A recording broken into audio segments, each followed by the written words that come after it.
ہم یہ سمجھتے ہیں کہ صرف گھر اینٹوں اور پتھروں سے بنتا ہے۔ گھر کے ماحول کو ٹھیک رکھنا سب سے پہلی ذمہ داری بچوں کے لیے اچھی ماں کا انتخاب، اچھی بیوی لے کے آنا گھر میں، یہ سب سے زیادہ اہم مسئلہ ہے۔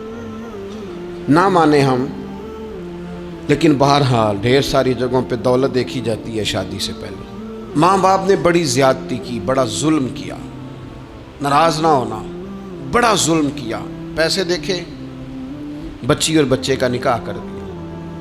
یہ اتنا بڑا زندگی میں آپ نے اپنی اولاد کے ساتھ ظلم کیا ہے کہ آپ تو سائیڈ پہ ہو جائیں گے، لیکن وہ بیچارہ ساری زندگی اس کو بھگتے گا۔ نبی پاک صلی اللہ تعالی علیہ وسلم نے الفاظ کو کھول کر، بات کو واضح کر کے بتایا تھا۔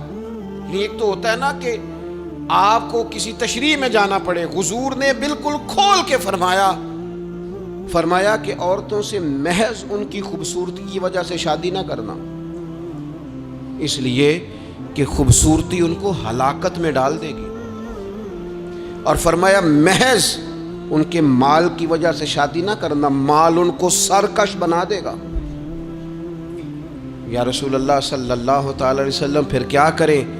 تو محبوب فرمانے لگے ان کی دینداری کی وجہ سے ان سے شادی کرنا۔ اور یہ ابن ماجہ میں لفظ موجود ہیں، اللہ کے محبوب علیہ الصلوۃ والسلام فرمانے لگے کان میں سوراخ والی کالے رنگ کی باندی اگر دیندار ہو تو تمہارے لیے بڑی بہتر ہے۔ باندی ہو، رنگ سیاہ ہو، کان میں سوراخ ہو، اس سے نکاح کر لینا، شرط یہ ہے کہ دیندار ہو۔ بہت اثرات ہیں ماں کے، لہٰذا اس انتخاب کے اندر باریکی کا مزاج پیدا کریں اگر اپنے گھر کا ماحول ٹھیک رکھنا چاہتے ہیں۔ اور اگر ماحول ٹھیک نہیں ہے تو پھر آپ کروڑوں روپیہ لے آئیں، جس کے بچے ہی ناکام ہو گئے، اس کے پیسے کیا کریں گے؟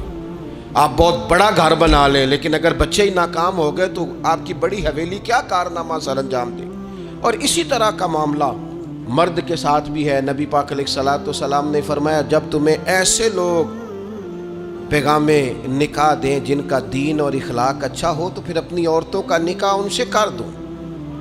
اگر ایسا نہیں کرو گے تو زمین میں فتنہ برپا ہوگا، فساد ہوگا۔ نیک مرد جب ملے تو پھر اس کے ساتھ نکاح کرو۔ صحیح بتانا، خالی نیک دے کے رشتہ دے دیا جاتا ہے؟